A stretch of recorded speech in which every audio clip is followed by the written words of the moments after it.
Hi guys, it's me Adarsh from MS solution. ഇനി എന്തിന് വേറെ സൊല്യൂഷൻ അല്ലേ? ഓക്കെ മക്കളെ, ഇന്ന് നമ്മൾ ഒരു ഇൻട്രസ്റ്റിംഗ് ആയിട്ടുള്ള ഒരു ക്വസ്റ്റ്യനുമായിട്ടാണ് വന്നിരിക്കുന്നത്. അല്ലെങ്കിൽ നമുക്ക് വളരെ കൗതുകമുള്ളൊരു ക്വസ്റ്റ്യൻ അല്ലേ, വളരെ കൗതുകമുള്ളൊരു ക്വസ്റ്റ്യൻ. ഇപ്പോഴും ഹിമാലയ വളരുന്നുണ്ടോ? ഹിമാലയം ഇപ്പോഴും വളർന്നുകൊണ്ടിരിക്കുകയാണോ അല്ലേ? നല്ലൊരു ക്വസ്റ്റ്യൻ ആണ് അല്ലേ, നല്ലൊരു ഇൻട്രസ്റ്റിംഗ് ഉള്ള ക്വസ്റ്റ്യൻ ആണ്. ഇപ്പം അറിയാത്ത മിടുക്കന്മാരുണ്ടാവും, മിടുക്കികളുണ്ടാവും, പറയുന്ന മിടുക്കന്മാരുണ്ടാവും, മിടുക്കികളുണ്ടാവും. എന്തായാലും എന്ത് ചെയ്യാം, നമുക്കിതൊന്ന് സിമ്പിളായിട്ട് നമുക്കിതൊന്ന് നോക്കി അങ്ങ് പോവാം. വളരെ സിമ്പിളായിട്ട് എന്ത് ചെയ്യാം, അതെന്തുകൊണ്ടാണ് എന്നുള്ള കാര്യം നമുക്കൊന്ന് നോക്കിപ്പോവാം. ഓക്കെ, ഒന്നാമതായിട്ട് നമ്മൾ ആദ്യം ഇതിനെക്കുറിച്ച് അറിയണമെങ്കിൽ, അല്ലെങ്കിൽ ഹിമാലയം വളരുന്നുണ്ടോ എന്ന് നമുക്ക് അറിയണമെങ്കിൽ നമ്മൾ കുറച്ച് കാര്യങ്ങൾ എന്ത് ചെയ്യണം, ആദ്യമേ നമ്മൾ അറിഞ്ഞിരിക്കണം. അത് എന്തൊക്കെയാണെന്നുള്ളതാണ് നമ്മൾ ഓരോന്നായിട്ട് പറയാൻ പോകുന്നത്. അതിലാദ്യം തന്നെ ഈ പ്ലേറ്റ് ടെക്ടോണിക്സ് എന്ന് പറഞ്ഞിട്ട് അതിൻ്റെ ചലനങ്ങൾ, ഭൂപാളികളുടെ ചലനങ്ങൾ ഇതിന് കാരണമാണ്. അപ്പോൾ അതിനെക്കുറിച്ച് നമ്മൾ എന്ത് ചെയ്യണം, ആദ്യം അറിയണം. അതായത് ഈ ഹിമാലയ വളരുന്നതുമായി ബന്ധപ്പെട്ട് നമ്മൾ നോക്കുകയാണെങ്കിൽ അതിൽ ഭൗമശിലാപാളികളുടെ ചലനം ഒരു ഇമ്പോർട്ടൻ്റ് ആയിട്ടുള്ള കാര്യമാണ്. അല്ലെങ്കിൽ ഭൗമശിലാപാളികൾ അത് ചലിക്കുന്നത്, അത് പല തരത്തിൽ മൂവ് ചെയ്യുന്നത്, ഇങ്ങനെയുള്ള പല കാര്യങ്ങളും എന്താണ്, ഇതിന് വളരെ ഇമ്പോർട്ടൻ്റ് ആയിട്ട് നിൽക്കുന്ന കാര്യമാണ്. അപ്പം നമ്മൾ ആദ്യം നോക്കേണ്ട കാര്യം എന്ന് പറഞ്ഞാൽ ടെക്ടോണിക് ഫലകങ്ങൾ എന്താണെന്നുള്ള കാര്യം നോക്കണം. അതെന്താണെന്നുള്ള വളരെ സിമ്പിളായിട്ട് നമുക്ക് നോക്കിയാൽ മതി. നിങ്ങൾക്ക് ഈ കടൽ അറിയില്ലേ, കടൽ നമ്മുടെ സീ അല്ലേ, നമ്മുടെ സീയും കോണ്ടിനെന്റലും, അതായത് നമ്മുടെ കര എന്ന് പറയുന്ന അല്ലെങ്കിൽ വൻകര എന്ന് നമ്മൾ പറയുന്ന ഈ രണ്ട് ചേർന്നിട്ടുള്ള ഒരു ശിലാപാളിയാണ് നമ്മൾ എന്ത് പറയുന്നത് ടെക്ടോണിക് ഫലകങ്ങൾ എന്ന് നമ്മൾ, അതായത് വൻകരയും സമുദ്രഭാഗവും ചേർന്ന ശിലാപാളികളാണ് ടെക്ടോണിക് ഫലകങ്ങൾ എന്ന് പറയുന്നത്. അതായത് കോണ്ടിനെന്റൽ ആൻഡ് ഓഷ്യാനിക് പാർട്സ്, ഇത് രണ്ടും കൂടെ ചേർന്നിട്ടുള്ള ഈ റോക്ക് ബ്ലോക്സിനെയാണ് നമ്മൾ എന്ത് പറയുന്നത്, ടെക്ടോണിക് പ്ലേറ്റ്സ് എന്ന രീതിയിൽ നമ്മൾ പറയുന്നത്. ഓക്കെ, അടുത്തത് ഇത് പറയുമ്പോൾ നമ്മൾ ഒറ്റ ടേമും കൂടെ പഠിക്കേണ്ട ആവശ്യമുണ്ട്. അസ്തനോസ്ഫിയർ എന്ന് പറഞ്ഞുള്ള ടേമും കൂടെ നമ്മൾ എന്ത് ചെയ്യണം, നമ്മൾ നോക്കി മനസ്സിലാക്കേണ്ട ഒരു ആവശ്യമുണ്ട്. എന്താണ് അസ്തനോസ്ഫിയർ എന്നാൽ വളരെ സിമ്പിളാണ് മക്കളെ. അതായത് നമ്മുടെ ഈ ലിത്തോസ്ഫിയർ ഉണ്ടല്ലോ, ഭൂമിയുടെ കുറേ പാളികൾ ഉണ്ടല്ലോ. അപ്പോൾ ഈ ലിത്തോസ്ഫിയറിന്റെ തൊട്ട് താഴെ ഈ ശിലകൾ ഉണ്ടല്ലോ, ഈ റോക്കുകൾ ഉരുകി അല്ലെങ്കിൽ സെമി പ്ലാസ്റ്റിക് സ്റ്റേറ്റിൽ മോൾട്ടനായി കിടക്കുന്നുണ്ട്. അതായത് ഉരുകി ഒരു അർദ്ധ ദ്രാവകാവസ്ഥയിൽ ഇങ്ങനെ അത് നിലകൊള്ളുന്നുണ്ട്, അത് നിൽക്കുന്നുണ്ട് ഒരു അർദ്ധ ദ്രാവകാവസ്ഥയിൽ, ഒരു സെമി പ്ലാസ്റ്റിക് ഒരു സ്റ്റേറ്റിൽ. അപ്പം അങ്ങനെ നിൽക്കുന്ന, അതിന് നല്ല താപമുണ്ട്, അല്ലെങ്കിൽ ഉയർന്ന താപത്താലാണ് അതങ്ങനെ നിൽക്കുന്നത്. അപ്പം അങ്ങനെയുള്ള ആ ഒരു മേഖലയാണ് നമ്മൾ എന്ത് പറയുന്നത്, അസ്തനോസ്ഫിയർ എന്ന് നമ്മൾ പറയുന്നത്. ഈ അസ്തനോസ്ഫിയറിന്റെ മുകളിലൂടെയാണ് എന്ത് ചെയ്യുന്നത്, ഈ ടെക്ടോണിക് ഫലകങ്ങൾ ഇങ്ങനെ മെല്ലെ ഇങ്ങനെ ചലിച്ചുകൊണ്ടിരിക്കുന്നത്. അപ്പോൾ അത് നമ്മൾ നോക്കേണ്ട കാര്യമുണ്ട്. അപ്പോൾ ഇവിടെ ഇങ്ങനെ വളരെ എന്താ പറയുക, ഈ മോൾട്ടൺ ആയിട്ടുള്ള അല്ലെങ്കിൽ ഒരു സെമി പ്ലാസ്റ്റിക് സ്റ്റേറ്റിലുള്ള ഈ ഒരു മേഖലയുടെ മുകളിൽ കൂടെ എന്ത് ചെയ്യുന്നുണ്ട്, ഈ ടെക്ടോണിക് ഫലകങ്ങൾ അല്ലെങ്കിൽ ടെക്ടോണിക് പ്ലേറ്റുകൾ എന്ത് ചെയ്യുന്നുണ്ട്, ഈ സ്ലോലി ഇങ്ങനെ മൂവ് ചെയ്തുകൊണ്ടിരിക്കുന്നുണ്ട്, അല്ലെങ്കിൽ അതിങ്ങനെ അത് സ്ഥലം മാറിക്കൊണ്ടിരിക്കുന്നുണ്ട്, അതിൻ്റെ മൂവ്മെന്റ് ഇങ്ങനെ നടന്നുകൊണ്ടിരിക്കുന്നുണ്ട്. അപ്പോൾ അത് നമ്മൾ ശ്രദ്ധിക്കണം. ഇതൊക്കെ എന്തിനായിട്ട് കണക്റ്റഡ് ആണ്, നമ്മുടെ ഹിമാലയം വളരുന്നതുമായിട്ടുള്ള കണക്റ്റഡ്, അല്ലെങ്കിൽ ഹിമാലയയുടെ ഫോർമേഷനുമായിട്ട് ബന്ധപ്പെട്ടുള്ള കാര്യങ്ങളാണ്. അപ്പോൾ അത് നമുക്ക് ഇതിലൂടെ മനസ്സിലാക്കാൻ പറ്റാം. ഓക്കെ, അടുത്തൊരു പോയിന്റ് കൂടെ നോക്കുക. ഇതിന് നമ്മൾ മറ്റൊരു കാര്യമാണ്, ഈ ഫലക ചലനങ്ങളാണ് അല്ലെങ്കിൽ ഇത്തരത്തിലുള്ള മൂവ്മെന്റ്സ് ആണ് എന്ത് പറയുന്നത്, നമ്മൾ ഈ പർവ്വത രൂപീകരണം പോലെയല്ല, അല്ലെ മൗണ്ടന്റെ ഫോർമേഷൻ പോലെയുള്ള കാര്യങ്ങൾ ഉണ്ടാവാനുള്ള പ്രധാനപ്പെട്ട കാരണമായിരുന്നു നമ്മൾ പറയുന്നത്. അതായത് നമ്മൾ ഈ കാണുന്ന ഇത്തരത്തിലുള്ള വലിയ പർവ്വതങ്ങൾ ഉണ്ടല്ലോ, ഇപ്പൊ ഹിമാലയം തന്നെ ഉദാഹരണം എടുത്ത ഇത്തരത്തിലുള്ള ഹിമാലയങ്ങളൊക്കെ ഉണ്ടായിട്ടുള്ളത് ഇത്തരത്തിലുള്ള ഫലക ചലനങ്ങളിലൂടെയാണ്, അല്ലെങ്കിൽ ഇത്തരത്തിലുള്ള മൂവ്മെന്റുകളിലൂടെയാണ്. ടെക്ടോണിക് ഫലകങ്ങളുടെ അല്ലെങ്കിൽ ടെക്ടോണിക് പ്ലേറ്റ്സിന്റെ ഇത്തരത്തിലുള്ള മൂവ്മെന്റുകളിലൂടെയാണ് എന്ത് ചെയ്തിട്ടുള്ളത്, ഇത് ഉണ്ടായി വന്നിട്ടുള്ളത് എന്നും കൂടെ നമ്മൾ മനസ്സിലാക്കേണ്ട കാര്യമുണ്ട്. ഓക്കെ, അപ്പോൾ ഈ മൂവ്മെന്റിന്റെ കാര്യം പറയുന്ന സമയത്ത് നമ്മൾ 3 ടൈപ്പ് ബൗണ്ടറീസിനെ കുറിച്ച് പറയേണ്ട ആവശ്യമുണ്ട്. അതായത് 3 തരത്തിലുള്ള മൂവ്മെന്റുകൾ നമുക്ക് കാണാൻ പറ്റും, 3 തരത്തിലുള്ള മൂവ്മെന്റ്സ് നമുക്ക് കാണാൻ പറ്റും. ഒന്നാമതായിട്ട് നമ്മൾ പഠിക്കേണ്ട കാര്യമാണ് മക്കളെ, കൺവേർജന്റ് ബൗണ്ടറീസ്, സംയോജക സീമ. രണ്ടാമത് എന്താ, ഡൈവേർജന്റ് ബൗണ്ടറീസ്, വിയോജക സീമ. പിന്നെന്താ, വിയോജക സീമ എന്ന് മലയാളത്തിൽ പറയാം. പിന്നെന്താ, ട്രാൻസ്ഫോം ബൗണ്ടറീസ്,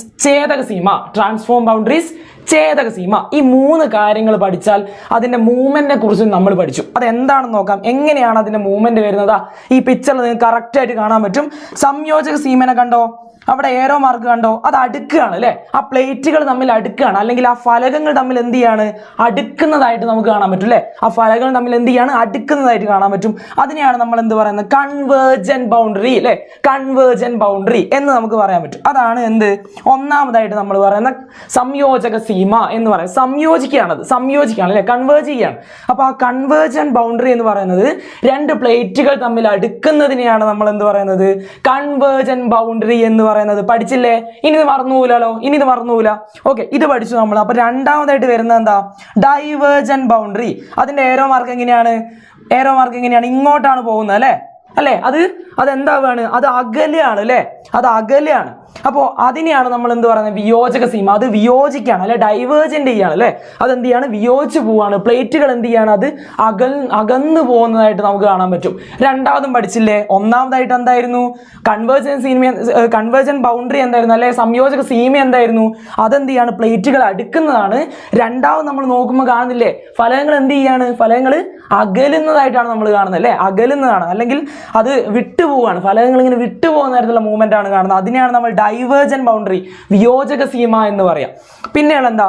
ട്രാൻസ്ഫോം ബൗണ്ടറി എന്ന് പറയാം അല്ലെ. ഛേദക സീമ എന്ന് നമ്മൾ പറയാറുണ്ട്. ഛേദക സീമ അതെന്താണ്? അതും നിങ്ങൾക്ക് ഇവിടെ പിക്ചറിൽ കറക്റ്റ് ആയിട്ട് കാണുന്നുണ്ട്. ഇതാ ഒരു പ്ലേറ്റ് നേരെ ഒരു വശത്തേക്ക് പോകുന്ന സമയത്ത് അടുത്ത പ്ലേറ്റ് അതിന്റെ നേരെ ഓപ്പോസിറ്റ് ആയിട്ട് എന്ത് ചെയ്യുന്നുണ്ട്? മൂവ് ചെയ്യുന്നുണ്ട്. അതായത് അത് ഉരസി മാറുകയാണ് അല്ലെ. അതിങ്ങനെ ഉരസി മാറുകയാണ്. സ്ലൈഡ് പേസ്റ്റ് ഈച്ചതറാണ്. സ്ലൈഡ് പേസ്റ്റ് ഈച്ചതറ എന്ന രീതിയിലാണ് നമ്മൾ കാണുന്നത്. അതിങ്ങനെ ഉരസി മാറിക്കൊണ്ടിരിക്കുകയാണ്. കണ്ടോ? ഒരു 2 പ്ലേറ്റുകൾ ഉണ്ട്. അതെന്ത് ചെയ്യും? ഓപ്പോസിറ്റ് ഡയറക്ഷനിൽ അതിങ്ങനെ ഉരസി മാറിക്കൊണ്ടിരിക്കും. അതിനെയാണ് നമ്മൾ എന്ത് പറയാ? ഛേദക സീമകൾ എന്ന് പറയാം. 3 എണ്ണം പഠിച്ചില്ലേ? 3 കാര്യങ്ങൾ പഠിച്ചില്ലേ? 3 ടൈപ്പ് മൂവ്മെന്റുകളല്ലേ നമ്മൾ പഠിച്ചത്. അപ്പൊ ഇപ്പൊ പ്ലേറ്റുകൾ അല്ലെ, ഫലകങ്ങൾ എന്ത് ചെയ്യുന്നുണ്ട്? ഇത്തരത്തിൽ ഇങ്ങനെ എന്ത് ചെയ്യുന്നുണ്ട്? മൂവ് ചെയ്തുകൊണ്ടിരിക്കുന്നുണ്ട്. അപ്പൊ ആ മൂവ് ചെയ്തതിന് മൂന്ന് പ്രധാനപ്പെട്ട മൂവ്മെന്റ് ആണ് നമ്മൾ പറഞ്ഞിട്ടുള്ളത്. എന്ത്? ഒന്ന് കൺവേർജന്റ് ബൗണ്ടറിയാണ്, സംയോജക സീമയാണ്. രണ്ടാമത് ഡൈവേർജന്റ് ബൗണ്ടറിയാണ്, എന്താണ്? വിയോജക സീമയാണ്. മൂന്നാമത് എന്താ? ട്രാൻസ്ഫോം ബൗണ്ടറിയാണ്, ഛേദക സീമയാണ്. ഓക്കെ, ഈ 3 വളരെ സിമ്പിൾ ആയിട്ട് മനസ്സിലായല്ലോ. ഇതിന് മറന്നുപോലോ. ഓക്കെ, അപ്പൊ അടുത്ത ഇതിലേക്ക് പോവാം. ഇങ്ങനെയൊക്കെ ഉണ്ടാവുന്ന മറ്റൊരു കാര്യം കൂടെ പറയാൻ വേണ്ടിയിട്ടാണ് ഇനി അടുത്ത കാര്യം പറയുന്നത്. അതായത് ഫോൾഡ് മൗണ്ടെയിൻസ് അല്ലെ, മടക്കു പർവ്വതം എന്ന് പറയും. ഫോൾഡ് മൗണ്ടെയിൻസ്, മടക്കു പർവ്വതം. അതായത് നമ്മളിപ്പോ കൺവേർജന്റ് മാർജിൻ പഠിച്ചില്ലേ, കൺവേർജന്റ് ബൗണ്ടറി പഠിച്ചില്ലേ. അപ്പൊ ഈ കൺവേർജന്റ് ബൗണ്ടറിയുടെ അതിലുണ്ടാവുന്ന സമ്മർദ്ദത്തിന്റെ ഫലമായി അല്ലെ, ലിത്തോസ്ഫിയറിൽ നിന്നുണ്ടായിട്ടുള്ള ഈ ഒരു പ്രഷറിന്റെ ഫലമായിട്ട് ഈ പറയുന്ന പ്ലേറ്റുകൾക്ക് എന്ത് സംഭവിക്കാറുണ്ട്? അത് ഫോൾഡ് ചെയ്യപ്പെടാറുണ്ട്. അല്ലെങ്കിൽ മലയാളത്തിൽ പറയുകയാണെങ്കിൽ വലനം സംഭവിക്കാറുണ്ട്. ഫോൾഡ് ചെയ്യപ്പെടാറുണ്ട്. ഫോൾഡ് ചെയ്യപ്പെടാന്ന് പറഞ്ഞാൽ എന്താ? അതിങ്ങനെ മടങ്ങിപ്പോവുക എന്നുള്ളതാണ്. അത് മാത്രമാണ് അർത്ഥം, മടങ്ങിപ്പോവുക എന്നുള്ളതാണ് അർത്ഥം. അപ്പൊ അങ്ങനെ മടങ്ങിപ്പോയിട്ട് രൂപപ്പെടുന്ന പർവ്വതനിരകളെയാണ് നമ്മൾ എന്ത് പറയുന്നത്? മടക്ക് പർവ്വതം അല്ലെങ്കിൽ ഫോൾഡ് മൗണ്ടെയിൻസ് എന്ന് പറയുന്നത്. സിമ്പിൾ അല്ലേ? അതായത് ഒരു ഫോൾഡ് മടക്ക് പർവ്വതം എങ്ങനെ ഉണ്ടാവുന്നത് കൂടി നമ്മൾ എന്ത് ചെയ്യുന്നുണ്ട്? ഇവിടെ പഠിച്ചു കഴിഞ്ഞു. ഓക്കെ, ഇനി നമുക്ക് ഇതിന്റെ ഭാഗമായിട്ട് നമ്മൾ കണക്ട് ചെയ്തുകൊണ്ട് നമ്മൾ എങ്ങോട്ട് പോവാണ്? നമ്മളെ ചോദ്യത്തിന്റെ ഉത്തരത്തിലേക്ക് പോവാണ്. അതായത് ഹിമാലയം വളരുന്നുണ്ടോ, അല്ലെങ്കിൽ ഹിമാലയത്തിന്റെ ഫോർമേഷൻ എങ്ങനെയാണ്? അതിന്റെ ഉത്തരം ഒന്നേ ഉള്ളൂ മക്കളെ, ഹിമാലയം വളരുന്നുണ്ട്. ഇന്നും അത് എന്ത് ചെയ്തുകൊണ്ടിരിക്കുകയാണ്? അതിങ്ങനെ വളർന്നുകൊണ്ടിരിക്കുകയാണ്. അതെന്തുകൊണ്ടാണെന്ന് വെച്ചാൽ അതിന്റെ ഫോർമേഷന്റെ ഭാഗമായിട്ടാണ്. ഓക്കെ, ഏകദേശം ഒരു 150-160 ഒരു ദശലക്ഷം വർഷം മുമ്പാണ് എന്ത് ചെയ്യുന്നത്? നമ്മുടെ ഇവിടെ കാണാം നിങ്ങൾക്ക്, ഇവിടെ ഒരു പിക്ചർ കൊടുത്തിട്ടുണ്ട്. ഇന്ത്യയുടെ ഒരു കോണ്ടിനെന്റ് അല്ലെ, എന്താ കാണുന്നത്? പെനിൻസുലർ ഇന്ത്യയും നിങ്ങളിവിടെ കാണാൻ പറ്റുക. ഇതാണ് പെനിൻസുലർ ഇന്ത്യ എന്ന് പറയുന്ന ഈ ഒരു ഭാഗം എന്ന് പറയുന്നത്, ഈ ഉപദ്വീപീയ ഇന്ത്യ. ഓക്കെ, ഈ ഇന്ത്യ എന്ത് ചെയ്യാണ്? ആസ്ട്രേലിയൻ കോണ്ടിനെന്റിലായിരുന്നു ഉണ്ടായിരുന്നത്. ആസ്ട്രേലിയൻ കോണ്ടിനെന്റിൽ ഉൾപ്പെടുന്നതായിരുന്നു. അതായത് ആസ്ട്രേലിയൻ വൻകരയിൽ ഉൾപ്പെടുന്നതായിരുന്നു ഈ ഇന്ത്യൻ പ്ലേറ്റ് എന്ന് പറയുന്നത്. ഓക്കെ, ഇന്ത്യൻ പ്ലേറ്റ് എന്ന് പറയുന്നത് എവിടെ ഉൾപ്പെടുന്നതായിരുന്നു? ആസ്ട്രേലിയൻ കോണ്ടിനെന്റിൽ ഉൾപ്പെടുന്ന ഒരു മേഖലയായിരുന്നു എന്ത്? ഇന്ത്യൻ പ്ലേറ്റ് എന്ന് പറയുന്നത്. അപ്പോൾ അതെന്ത് ചെയ്യാണ്? ആസ്ട്രേലിയൻ പ്ലേറ്റിൽ നിന്നും അതെന്ത് ചെയ്യാണ്? അത് പതിയെ നമ്മുടെ ഒരു ഏഷ്യയുടെ അല്ലെങ്കിൽ ഈ ഭാഗത്തേക്ക് എന്ത് ചെയ്യാണ്? ഈ ഭാഗത്തേക്ക് കണ്ടോ, ഇവിടുന്ന് നിങ്ങൾ കാണാൻ പറ്റും, ഈ ഭാഗത്തേക്ക് അതിങ്ങനെ വരികയാണ്. അതായത് യുറേഷ്യൻ പ്ലേറ്റിന്റെ ഭാഗത്തേക്ക് അതിങ്ങനെ മൂവ് ചെയ്ത് വരികയാണ്. ഓക്കെ, അങ്ങനെ മൂവ് ചെയ്ത് വന്നിട്ട് യുറേഷ്യൻ പ്ലേറ്റുമായിട്ട് തമ്മിൽ ഇടിക്കുന്ന സമയത്ത് അവിടെയാണ് എന്ത് ചെയ്യുന്നത്, ഈ കൺവേർജൻ മാർജിനുമായി ബന്ധപ്പെട്ട് അവിടെ നിന്നാണ് എന്ത് ചെയ്യുന്നത്, ഹിമാലയം രൂപീകരണം അല്ലെങ്കിൽ ഫോമേഷൻ സംഭവിക്കുന്നത് എന്നുള്ളത് നമുക്ക് മനസ്സിലാക്കാൻ പറ്റും. അതിന്റെ കറക്റ്റ് ആയിട്ടുള്ള പിക്ചർ അവിടെ കാണാൻ പറ്റും. ഇതാ നോക്കുക. പിന്നീട് ഇത് വടക്കോട്ട് നീങ്ങി യുറേഷ്യൻ ഫലകത്തിൽ വന്നെടുത്തപ്പോൾ ഈ രണ്ട് ഫലകങ്ങൾ അല്ലെങ്കിൽ ഈ രണ്ട് പ്ലേറ്റുകൾ എന്ത് ചെയ്തു, അതിന്റെ ഇടയിൽ നിലകൊണ്ടിരുന്ന ഒരു ടെത്തിസ് എന്ന് പറഞ്ഞിട്ടുള്ള ഒരു സി ഉണ്ട്. ഓക്കെ, അത് നിങ്ങളുടെ കാണാൻ പറ്റും. ഇതാണ് ആ സി. ആ സീലിന്റെ അടിത്തട്ട് എന്ത് ചെയ്യാൻ തുടങ്ങി, അതിങ്ങനെ മടങ്ങി അല്ലെ ഫോൾഡ് ചെയ്ത് ഉയർന്നു വരാൻ തുടങ്ങി. ആ ഉയർന്നു വന്നതാണ് നമ്മൾ ഇന്ന് കാണുന്ന ഹിമാലയം എന്ന് പറഞ്ഞിട്ടുള്ള പർവ്വതം. ഓക്കെ, അപ്പൊ ഇത് സിമ്പിൾ ആയിട്ട് മനസ്സിലായല്ലോ. അതായത് നമ്മൾ ഇപ്പം പഠിച്ചത് ഒരു പ്ലേറ്റിന്റെ മൂവ്മെന്റിനെ കൊണ്ടാണ് എന്തുണ്ടായിട്ടുള്ളത്, നമ്മുടെ ഹിമാലയം എന്ന് പറഞ്ഞ ഇത്രയും ഉയരത്തിൽ കിടക്കുന്ന ഒരു വലിയൊരു സംഭവം അല്ലെ, വലിയൊരു സംഭവം ഉണ്ടായിട്ടുള്ളത് എന്നുള്ളത് വളരെ സിമ്പിൾ ആയിട്ട് നമ്മൾ എന്ത് ചെയ്യാണ്, ഇതിലൂടെ പറഞ്ഞു വെക്കുകയാണ്.